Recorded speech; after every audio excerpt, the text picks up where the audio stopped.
માણસે કીધું કે નંદરાયજીનું ઘર નંદ બાબાનું ઘર આગળ છે. મહાદેવ ગયા નંદ બાબાના ઘરે, કારણ કે ભગવાન નારાયણના એ બાલ રૂપે પરમાત્માના દર્શન માટે આવ્યા છે. મા યશોદાજી ભગવાન કૃષ્ણને પોતાના ઓરડામાં પોતાના કક્ષની અંદર પરમાત્માને રમાડે છે અને મહાદેવ આંગણે આવ્યા અને ઊભા છે એટલે ગોપીએ ઘરમાં ગઈ. હા, એક ગોપીએ સખી અંદર ગઈ ને માતાજીને કીધું કે દેવી, આંગણે કોઈ સાધુ આવ્યા છે, એને ખબર પડી છે કે આપણી ઘરે પુત્ર જન્મ થયો છે, એટલે આપણે એને કઈ ભેટ આપવી જોઈએ. મા નંદરાણીએ કીધું કે ચાલો, અને થાળ ભર્યો અને થાળ લઈને આપવા માટે આવે છે.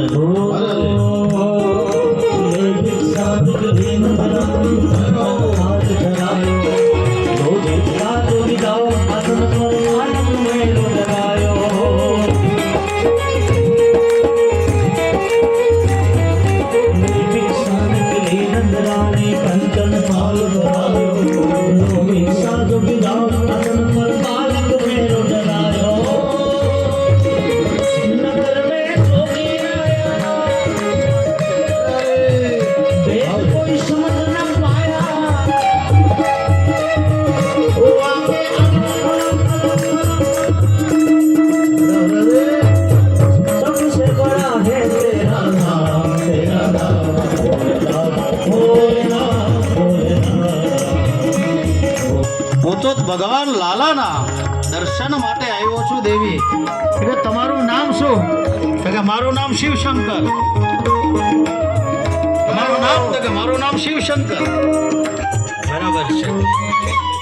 દેવી, આ કંચન થાળ બધી જ વસ્તુ તમને આપે છે, તમે લઈને નીકળી જાઓ. તમારું સ્વરૂપ અમંગળ છે. આ ગળામાં સર્પ, બધી ભભૂતિ, આ બધું જોશે અને લાલો ડરી જશે, બી જશે.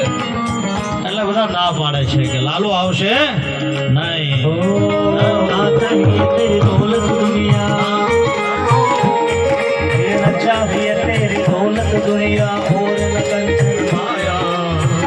લાલ કા દર્શન કો આયા.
બ્રાહ્મણ સંભળાવતો હોય કથા ક્યારે મુફત સંભળાય ન સંભળાય. કારણ કે જો તમે દાન ના આપો બ્રાહ્મણને તો એ કથાનું ફળ ન મળે. પણ તમે જે કઈ ભેટ આપશો એ પૈસા ભંડારામાં જ વાપરવાના છે. એટલે જો આ જો ખાલી તમે નહીં પણ આ બધા મહારાજોએ દાન કર્યું. તમે સાંભળ્યું ને તો એકવાર તાળી પાડો બધા મહારાજો માટે. બ્રાહ્મણોએ દાન કર્યું કે આપણા ભંડારામાં. કારણ કે આનો ઔષધિ આ બધાનું દાન પુણ્ય સેવા ભાવથી. पंचदेर परिक्रमा करके सिंगी नाद बजाए सूरदास बलिहार करे जुग जुग कीर्तन गायो।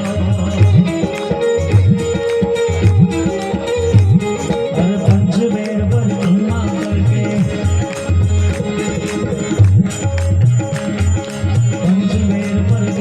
करके सिंगी नाद बजाए सूरदास बलिहार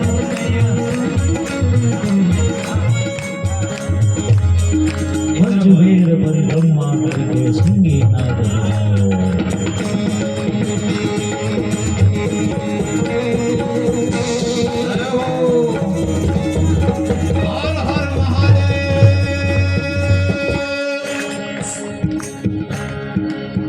તો ગોકુળની અંદર ભગવાન અલગ નિરંજનની સાથે. અચ્છા વાહ વાહ. ઓ ઇન્દ્રજભાઈ ચાલુ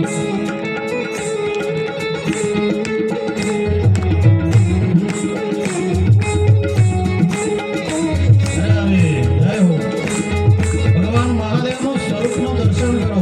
બંને આંખો બંધ કરી ભાવથી શિવનું ચિંતન કરતા કૈલાસમાં હોય પણ આવતા શિવનું ધ્યાન દો.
તો મહાદેવજી ક્યાં પધાર્યા છે? ભજનના તાલમાં ભૂલી નથી ગયા ને? ક્યાં આવ્યા મહાદેવ? ગોકુળમાં. વાહ બહેનો કેમ બોલતા તમારા પાછા? આજે તમને પેલું કરાવવાનું તો છે ભાઈ. એનો એમ કે પેલું ટાઈમ રહે કે નહીં રહે એવું નહીં રાખતા. તમને નચાવવાનો તો છે જ અમારા ગરબા, અમારા ધ્યાનમાં છે. ચિંતા ન કરતા તમે, બરોબર? એટલે જરાક બોલજો. તો ક્યાં આવ્યા ભગવાન મહાદેવ? ગોકુળની અંદર પધાર્યા છે. માં યશોદાની દાસીઓએ ઘણી પ્રકારની વસ્તુ આપવાનો પ્રયત્ન કર્યો. મહાદેવ કહે કે હું લાલાના દર્શન માટે આવ્યો છું. અંદર ભગવાન કૃષ્ણ વિચાર કરે, બાલ્ય રૂપ પરમાત્મા વિચાર કરે કે જો હું બહાર નહીં જાઉં ને તો મહાદેવને ખોટું લાગશે, કારણ કે દર્શન કરવા કૈલાસથી અહીંયા આવ્યા છે અને હું ઘરમાં છું. એટલે ભગવાન કૃષ્ણએ લીલા કરી, ભગવાન રડવા લાગ્યા. એટલે પેલી માં યશોદાજી ગભરાય કે કાનો હમણાં રમતો હતો, આ લાલા રડે છે શું કામ? હા, એટલે પોતાની એક દાસીને કીધું કે આ લાલો હમણાં રમતો આરો તો કે દેવમયી આજે સાધુ લાવ્યા છે બાવાજી. એ બાવો જે બેઠો છે ને બહાર, એ જેમ જેમ માળા ફેરવે ને એટલે આપણો આ કાનો રડે છે. એટલે માતાજી ગભરાયા કે આ સાધુ અને આપણા લાલાને કંઈક કરી દેશે, આપણે કહે ને આપણી ભાષામાં નજર લાગી, નજર આવી ગયા કે આ સાધુ જેમ જેમ માળા ફરાવે એમ આપણો કાનો રડે છે. અંતે ભગવાને વિચાર કર્યો કે હરિદર્શન માટે આવ્યા છે હરિહર. હા, છેલ્લે આપણે કથાના મહાત્મ્યમાં કીધું કે શિવ દોહી મમ દાસ કહાવા. ભગવાન રામ કહે કે હું શિવનું ધ્યાન ધરું, શિવ કહે કે હું રામનું ધ્યાન ધરું છું. અને આવું પવિત્ર હરિહરનું સંગમ. ભગવાન નારાયણે વિચાર કર્યો અને લીલા કરી. માતાની મતિ બદલી, બુદ્ધિ બદલી. એટલે માં યશોદાજીએ બહાર નીકળીને મહાદેવને કીધું કે મહારાજ તમે જ્યોતિષ જાણો છો? મેં કીધું જ્યોતિષ જાણો છો? અને મહાદેવ કહે કે હવે મારું કામ થઈ ગયું. હા, માતાજીને કીધું કે દેવી મારો મૂળ વિષય જ જ્યોતિષ બની છે.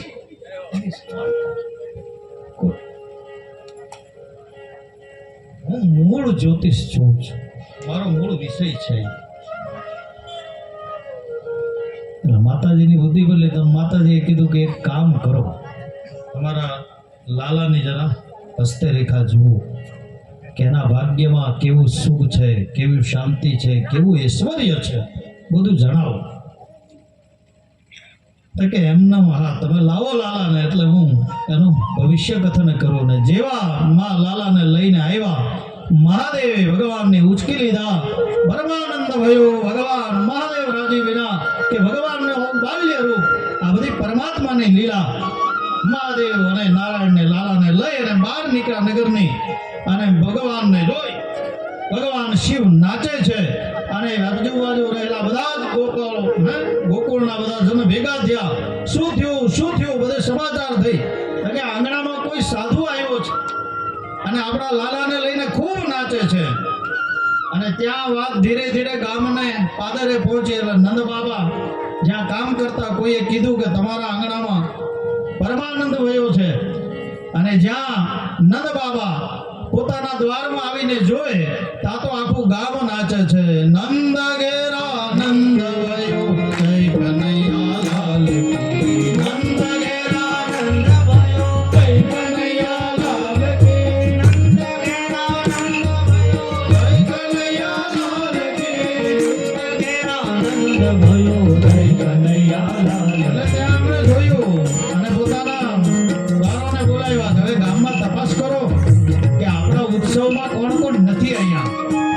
એટલે એક દ્વાર પર કીધું નંદ બાબાને કે મહારાજ જે પગથી અપંગ છે એવા લોકો આવ્યા નથી, અને જે આંખે નથી જોઈ શકતા એવા અંધ લોકો નથી આવ્યા, અને જે અમુક લોકો નથી આવ્યા એ પોતાના પદ પ્રતિષ્ઠાના માટે અમને આમંત્રણ નથી. ને હકીકત ભગવાનના ભજનમાં આમંત્રણની રાહ જોવાય નહીં. આ કથા છે કેવી છે? સર્વજન હિતાય. આની અંદર કોઈનું આમંત્રણ આપ્યું ન આપ્યું જો એવો દમ રાખે ને તો એ દંભી છે, એ જીવ અભાગી છે. સુધજી કહે કે કથા થતી હોય ત્યાં પરમાત્મા જેમ દોડીને જાય છે એમ જીવે પણ પહોંચવું પોતાના કલ્યાણ. પણ હોય ને આમંત્રણ ન હોય તો અમને આમંત્રણ નથી એટલે નથી જવું. પણ ઈશ્વરીય કામમાં સત્કાર્યની અંદર ક્યારેય માન અપમાન ન થવું. હા, આ કથામાં એટલા માટે જ આપણે આવકારીએ ને કહીએ છીએ કે સમસ્ત ગામ, કોઈ વ્યક્તિ વિશેષ નહીં. કથાનો નિયમ છે કે આયોજનમાં જે તે વ્યક્તિ નિમિત્ત હોઈ શકે પણ સમસ્ત બધાનો જ સાથ. હા, અને બધાના જ દ્વારા આવું દિવ્ય કામ થાય. અને આ બધા યુવાનો અમારી સેવા જે કાંઈ કરે છે નિત્ય કરે. કોઈ પણ હું ફોન કરું એટલે લગભગ તરત મને કોઈ પણ વસ્તુ મેં કીધી ફોનમાં એટલે ઇન્સ્ટા કઈ નહીં થઈ જાય. આનું આમ તકે થઈ જાય. જીતું ને અમારા મહેન્દ્ર કોઈ પણ કામ કયો એટલે થઈ જાય. તો કહેવાનો હેતુ કે કથા એ સર્વભૌમ હિતાય છે. અને કથા માત્ર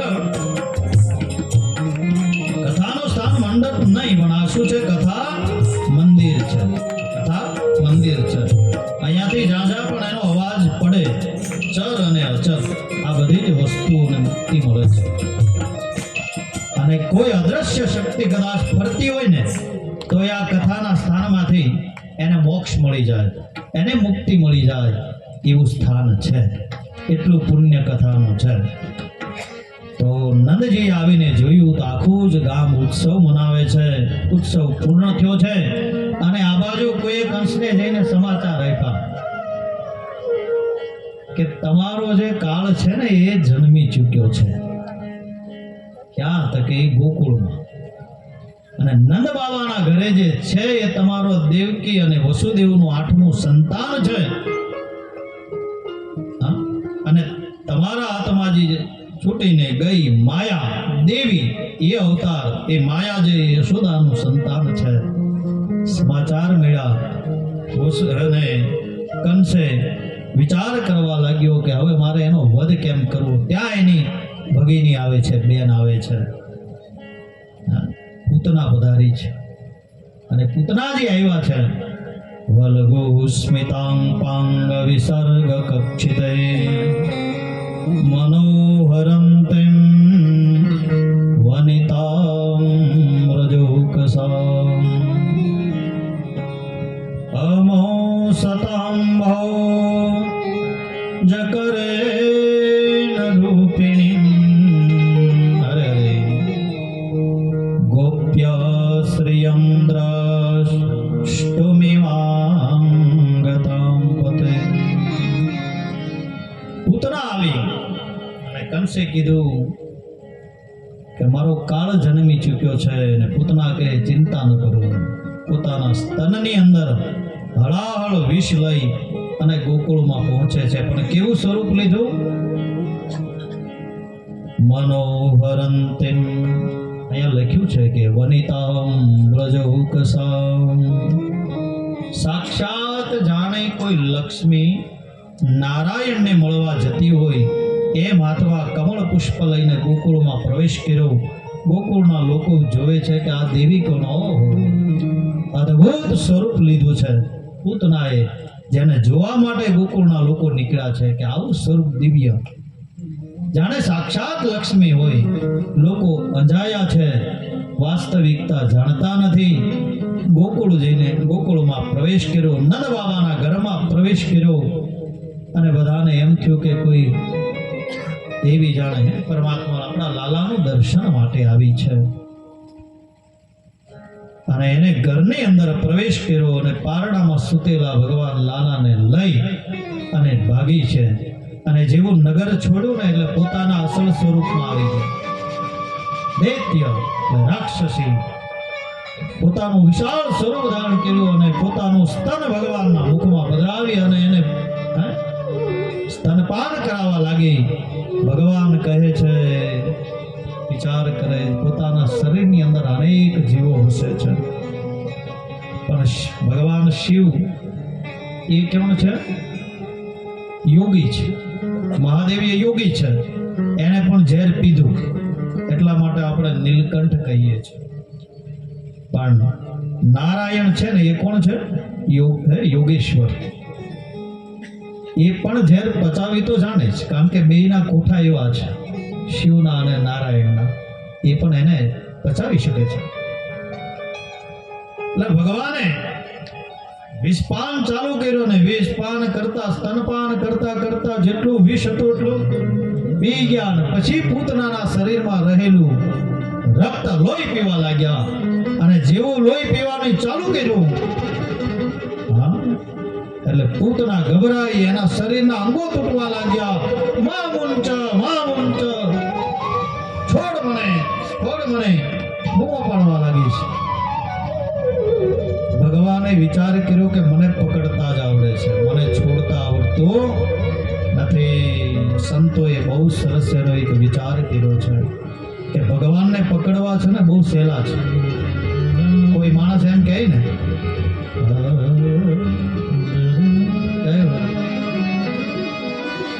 ભગવાનને પકડવા બહુ સહેલા છે. કોઈ એમ કહે ને કે આ દેવાલય ત્યાં તમે જાઓ એટલે તમારી બધી મનોકામના પૂરી થાય, એટલે માણસ તરત જાય, પગે લાગે, પોતાનું કામ થઈ જાય એટલે સંતોષ થઈ જાય કે મારું કામ થઈ ગયું, ઘરે આવી જાય. પણ બીજી વખત પાછો વિચારે કે હવે આ કામ થઈ જવું જોઈએ, પાછો દર્શન કરવા જાય અને જો કામ ન થાય ને ત્રીજી વખત મંદિર બદલી નાખે. હા, દેવી શક્તિ એક જ છે, સમજો. તમે ગામમાં માતાજીની અંબાની મૂર્તિ હશે એ પણ એ જ છે, અને અહીંથી તમે આબુ જાઓ ને તોય માતાજી તો એક જ છે. તમારી શ્રદ્ધા, આપણો ભાવ શ્રેષ્ઠ હોવો જોઈએ. બધા જ દેવ તત્વ શક્તિ સમર્થ છે, પણ ગામનું મંદિર માતાજીનું હોય તો લોકો નવરાત્રિમાં પોતું મારવા જાય માણસ, અને નવરાત્રિ ઉત્સવ કરવાનો હોય, 9 દી રમીએ ત્યારે સાફ સફાઈ કરે ને અહીંથી અંબાજી સુધી પહોંચ્યો હોય તો 5 કલાક લાઈનમાં ઉભા રહી કે નહીં મેળ પડે, 5 કલાક સુધી સહન કરે.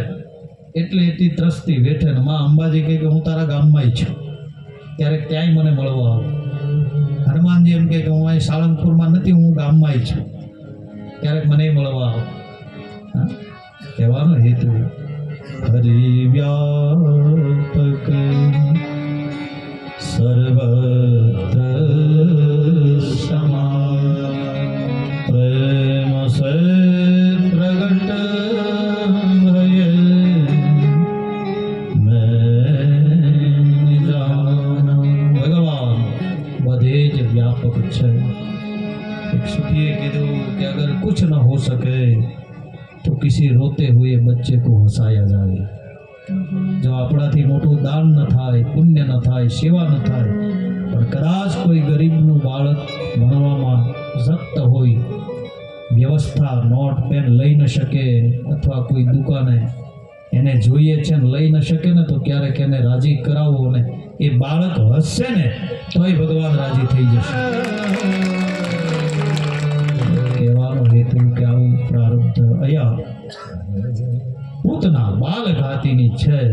ભગવાને કીધું કે પકડતા આવડે પણ છોડતા આવડતું નથી, ને હું જેને છોડું એને પછી કોઈ બચાવી શકતો નથી, એનું કોઈ થઈ ન શકે. કારણ કે હરી છોડે પછી કઈ થાય, દવાખાને લાખો રૂપિયા ખર્ચ, છેલ્લે ડોક્ટર એમ કહે કે હવે આપણાથી જેટલું થતું એટલું કર્યું, પણ હવે તમે ઘરે લઈ જાઓ ને સેવા કરો. હું કઈ છેલ્લે સેવા કરો. હવે જ્યાં સુધી ઈચ્છા છે હરીની ત્યાં સુધી, અને આપણે તે ઘેરે લાવીએ એટલે ખૂણામાં ખાટલો ઢાળી દઈએ. કોઈ સમાચાર પૂછવા આવે તો કે બહુ દવા કરી, બહુ સેવા કરી, પણ હવે ડૉક્ટરે એમ કીધું ઘરે સેવા કરજો.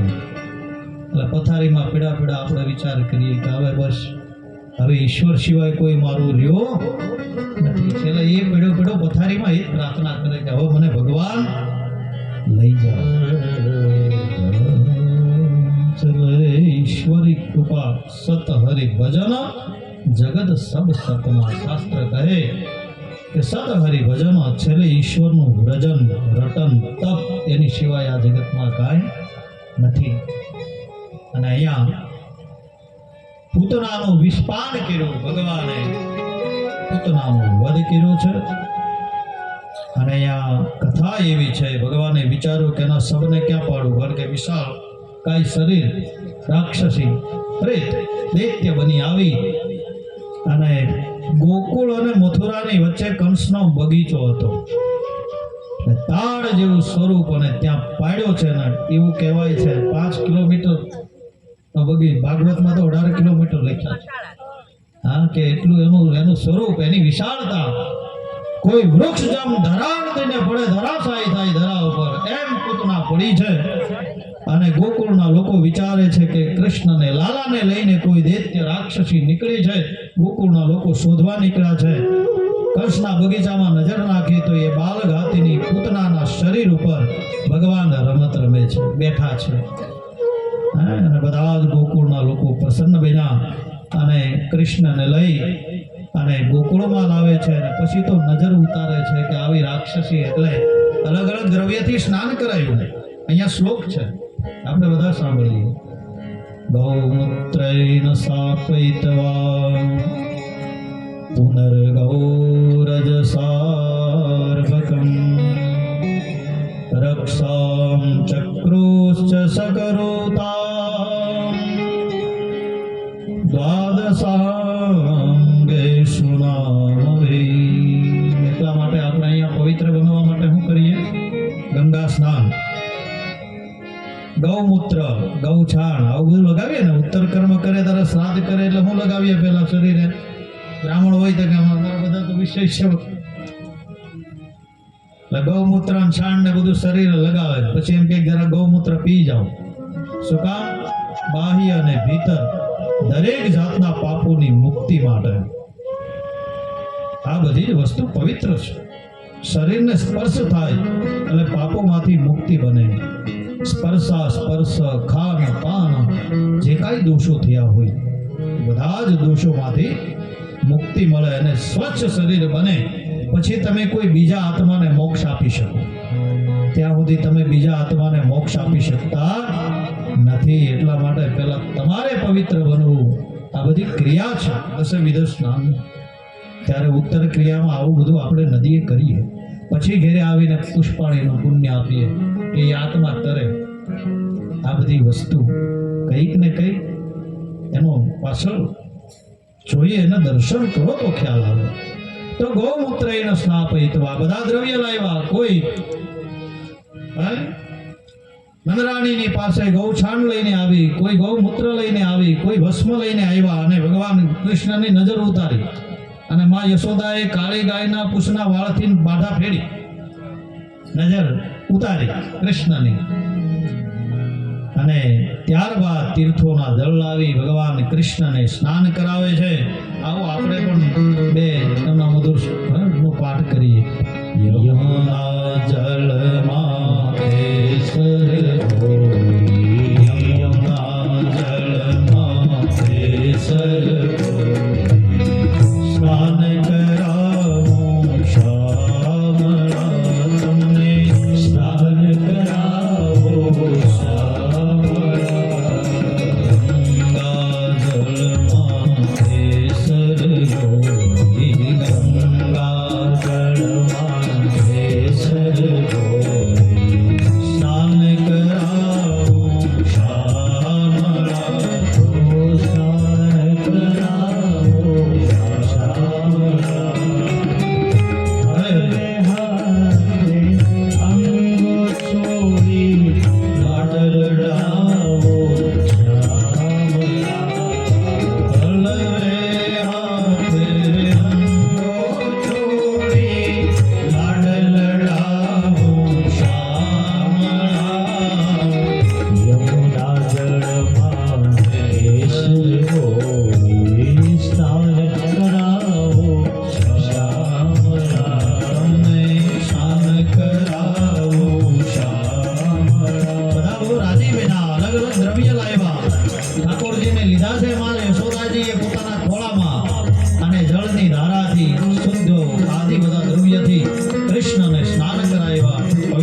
કર્યું ભગવાનને?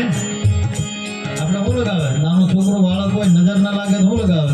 તમારા માસી કંઈક બોલે છે, વાસદાથી આવ્યા છે કિશોરભાઈને, એક દિવસ આવી ગયા, આજે પાછા કથા શ્રવણ માટે આવ્યા, આપણે તાળી પડો. આપણે બહાર ગામ જઈ ક્યાંથી અહીંયા આવ્યા? આપણે અહીંયા ગામમાં કથા છે. હા, કહેવાનો મૂળ ભાવ કે ભારતીય લોકો આવીને લાભ લે છે. આપણું ગામ ભાગ્યશાળી ને. હા, તો આપનું સ્વાગત કિશોરભાઈ કથા શ્રવણ માટે આવ્યા. તો હવે આપણે હું લગાવી બાળકોને કન્ટિન્યુ. कुमकुम के रो तिलक सजाओ प्रीतम तारा भाई कुमकुम केलो तिलक सजाओ प्रीतम तारा भालमा अलबेलिया अलबेलिया घुमायो अंजन मारा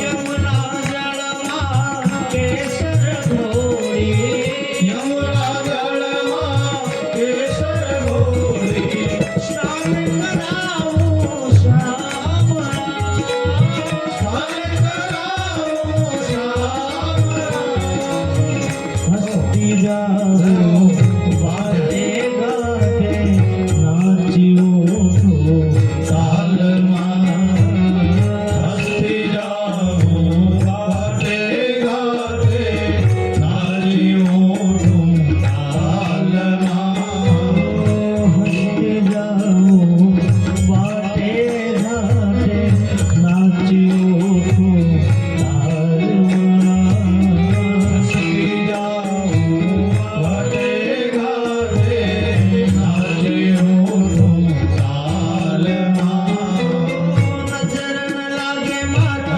श्याम सुंदर ने नजर न लागे मारा श्याम सुंदर हो नजर न लागे मारा श्याम सुंदर ने नजर न लागे मारा श्याम सुंदर ने टपका करी दऊं गालमा टपका करी दऊं गालमा यमुना जलमा केसर घोड़ी यमुना जलमा केसर घोड़ी स्नान कराऊं श्यामला स्नान कराओ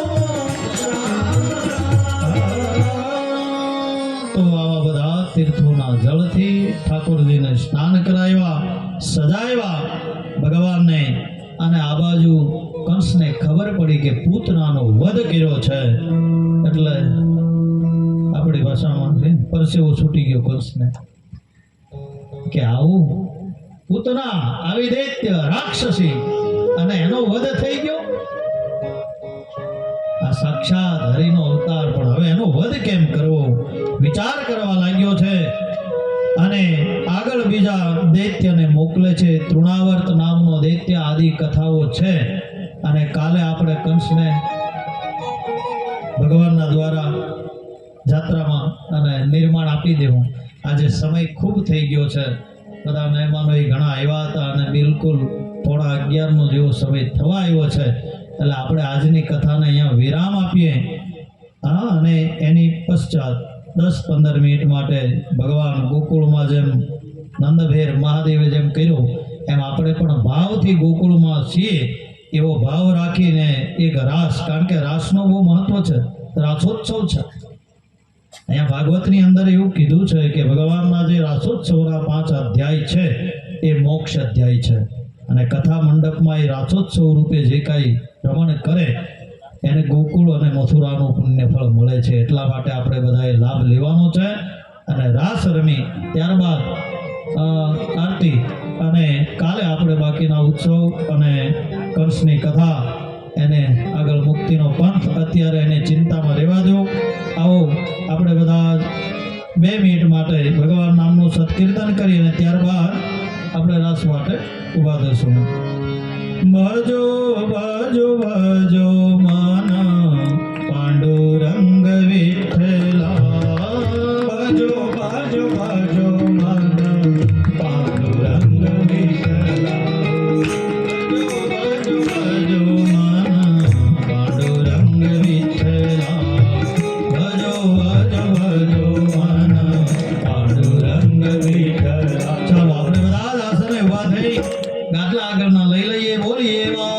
કૃષ્ણ ભગવાન